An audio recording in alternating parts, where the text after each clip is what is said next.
Is video content taking over blogs? Is blogging dead? What is the future of content marketing? Video is the future of marketing. You are probably seeing these types of headlines for the past how many years? I don't even know. I know that I can almost swear that I've been seeing is blogging dead since the year 2010 maybe.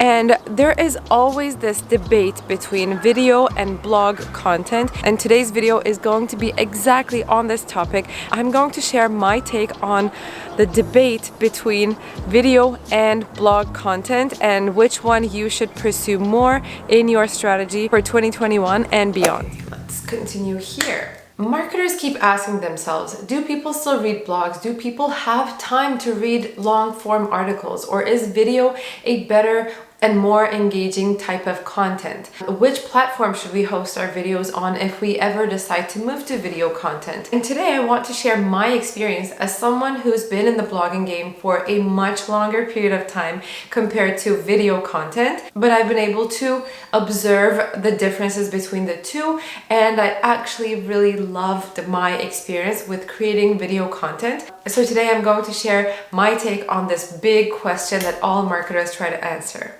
More precisely, I'm going to talk about what is really involved in the process of the content creation for both of these formats, as well as the difference between the results that you can expect from creating these two different content types. And finally, I'm going to share my take on this never-ending debate of whether or not you should move to video content or whether you should create more blog content. So hopefully you will get a guidance on how to proceed for your content marketing strategy after watching this video.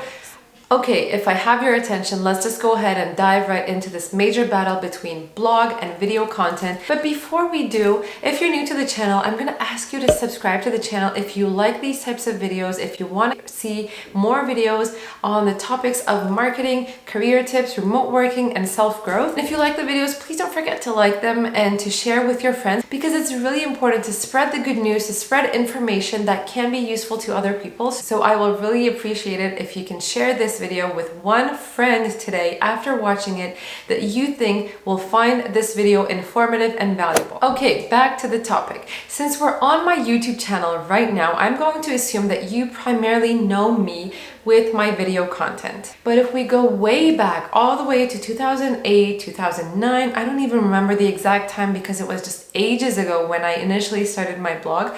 But I had a blog. I wrote blog posts for many years, and then later on when I started working in the marketing industry, I started to manage blogs for my clients, for the companies I worked with, and I wrote blog posts for them. I worked with other people to create blog posts for the blogs. And you know what? Blog content was always the top choice without a thought. There were some times when we discussed whether or not we should start doing video content or whether we should add videos on top of the blog strategy that we had, but we never ended up doing it for the clients that I work with. And I guess the reason for not taking the step towards video content was because we thought it was more complex than what it really is, and we just thought it was more expensive form of content creation. But what happened is, a couple years ago, I decided to test the waters for myself because I realized that if I'm in the position to help my clients, to work with my clients on their content marketing strategies, and if I'm in the position to tell them what to do and what is going to be good for their business,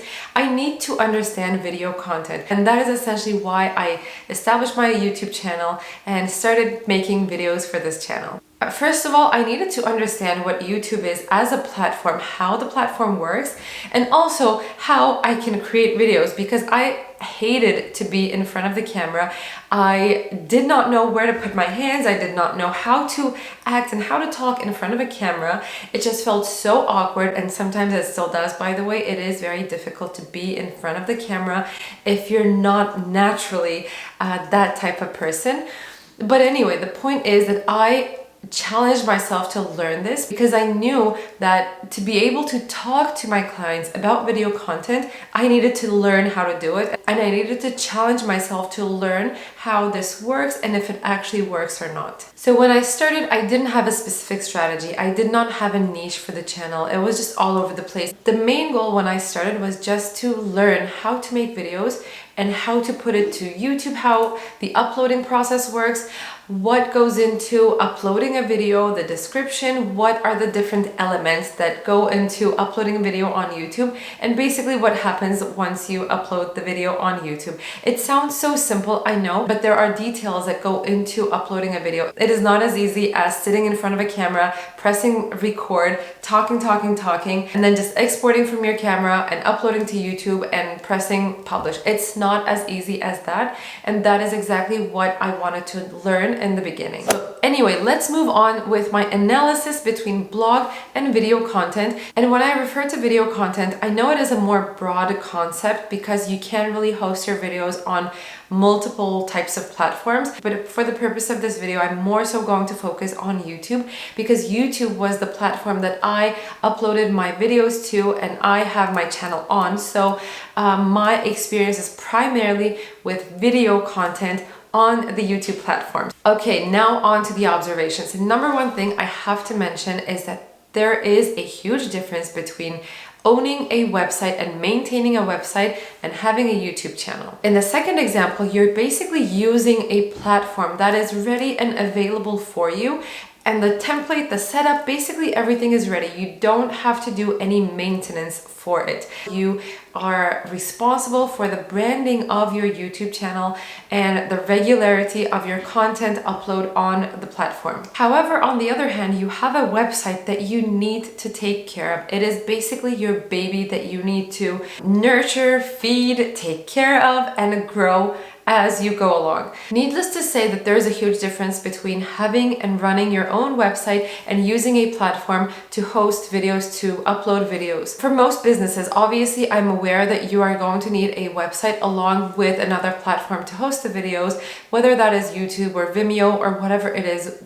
I don't even know the other platforms, but in the case that you don't need both, in the case that you don't need a website, then if you end up just using YouTube, you're basically going to use a platform which is so much easier than having both or running a website and having to deal with the technicalities, the back-end stuff, the expenses that come along with owning and maintaining a website, because it is really costly compared to owning a YouTube channel, in which case you don't really have any expense to actually own a YouTube channel. Second thing we need to talk about is the time commitment that goes into blog and video content. And guys, let me emphasize how big of a difference there is between the two. Videos take so much more time and effort to create compared to blogging. You can basically write a blog post in your pajamas while lying down on your bed or your sofa, but for a video you really need to have a setup. You need to get prepared to be in front of a camera. You need to think about the audio, the lighting,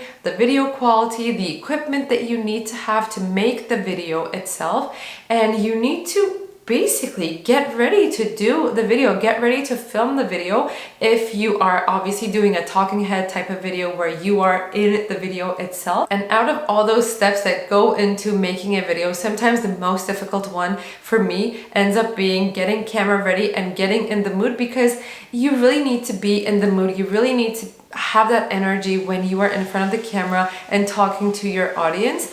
Whereas for blog, you're basically not visible when someone is reading your blog post. So huge difference between the two.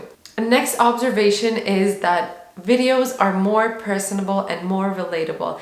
And this one I actually really loved experiencing when I started creating videos for this channel and started engaging with you more and more through the content that I create. Videos put a human face to your brand, and it really makes it more easy to connect with for your audience. Even if you're not making personal videos, your personality and your energy still shines through the camera, and people still get a glimpse of how you are as a person, which really humanizes your brand, and it really helps to create a better connection with your audience and your business. People get to see a glimpse of your home office. People get to see what you wear, how you talk, how your facial expressions are, what you drink. Are you a coffee person, a tea person? Do you always have a water bottle with you on your desk, whatever? Or they look at your desk setup or the office setup. People connect with you in those details. Maybe they see a mug on your table that mentions your hometown, and they realize that you're from somewhere, or that you have a connection there, or that you've traveled there, and they can just find these personal touch points that they can draw from your videos, and they can draw another level of connection with you. Essentially, video content really humanizes your brand if you put a human face in your videos, obviously. And I mean, needless to say that people connect with people. People don't connect with brands. So just take that in mind when you are creating video content. Next thing I have to mention is the engagement. And this one was a very big surprise for me, in fact, because I've written blog posts for so many years, and maybe I have hundreds of blog posts on my own personal blog and also blog posts for my clients too. But I've never seen the volume of comments and engagement and interactions that I see on YouTube videos in those blog posts. But when it's YouTube, people are more tempted to write comments and engage with your videos, engage with you in the comments below your videos, compared to the blog post. I don't know if it's the signing in step to these types of comment tools on websites that makes a difference, but for some reason, and this is definitely not just my own observation, people are more tempted to leave comments on YouTube videos compared to blog posts. There are videos with hundreds of comments that I have on my channel, and I've never had any blog post perform the same. So it is very clear to me that people are more engaged with videos compared to blog posts. Next one up is ranking on YouTube is easier than ranking on Google. And there are several different factors that get into the game on this one. By doing proper research and using a search optimization tool like TubeBuddy or vidIQ for your YouTube channel, there's a higher chance that your videos can rank higher on YouTube as the platform compared to your post or website content ranking on Google. There's less competition with video content compared to text content, that is for one. But the other factor is that if you do a good job with SEO on YouTube, there's a much higher chance that you can rank better compared to Google.